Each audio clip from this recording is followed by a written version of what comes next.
আজিকালি আমাৰ স্বাস্থ্য বিশেষজ্ঞসকলে প্ৰায় কৈ থকা দেখা যায় যে কাৰ্বহাইড্ৰেট বেছি থকা বস্তু যেনে বিস্কিটছ বা ব্ৰেড বা লুচি নাখাব। আজিকালি মানুহেতো সেইকাৰণে ময়দাৰ লুচি বুলি বিৰাট ভয় খায়। মইতো যিকোনো বস্তুৱে নাখাব বুলি ক'লে বিৰাট বেয়া পাওঁ, কাৰণ খাই মই বিৰাট বেছি ভাল পাওঁ।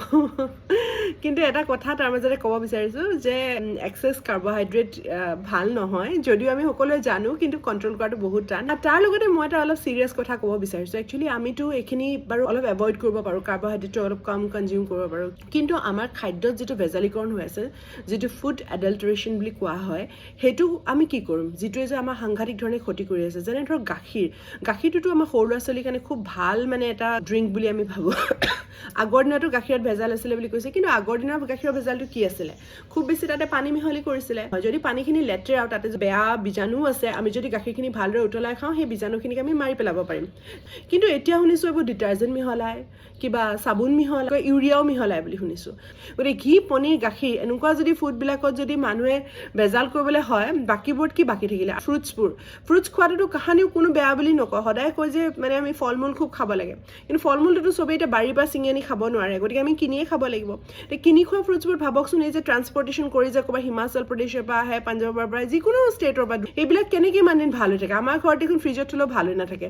চ' এই যে ভাল হৈ থাকে, তাৰ পিছফালে বহুত কাহানী, কি ইনজেক্ট কৰি আহে, কি প্ৰিজাৰ্ভেটিভ দি আহে, এইটো আমিতো নাজানো। ভেজিটেবলছ খালেও ভাল বুলি কোৱা হয়, কিন্তু ভেজিটেবলছত যিটো পেষ্টিচাইডৰ মাত্ৰা, সেইটো আমি ভাবি চাইছোনে?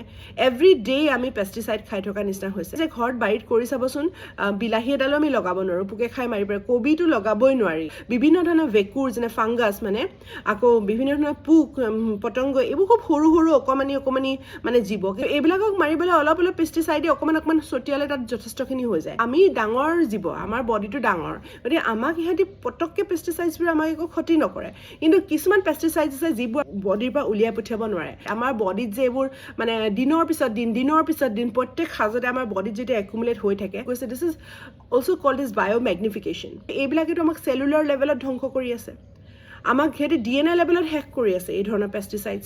মাছততো ফৰ্মেলডিহাইড দিয়া হয়। ফৰ্মেলডিহাইডটো যে মৰা মাছ বা জীৱ জন্তুক লেবৰেটৰীত সদায় সতেজ যেন দেখিবলৈ দিয়া হয়। তাৰমানে সেই মৰা প্ৰাণীটোক বছৰৰ পিছত বছৰ লেবৰেটৰীত সি সতেজ কৰি ৰাখিছে। মানে কিমান সাংঘাতিক ধৰণৰ এটা বিষাক্ত বস্তু, যিটো মাছৰ লগত অলপকৈ কনজিউম কৰি আছোঁ। যিবোৰ আমাৰ ইণ্ডিয়াৰ এতিয়া মানে একদম চাইলেণ্ট ক্ৰাইচিছ, খুব বেছিকৈ আমি দেখা নাপাওঁ, বাট এভৰি ডে আমি এইবোৰ কনজিউম কৰি আছোঁ।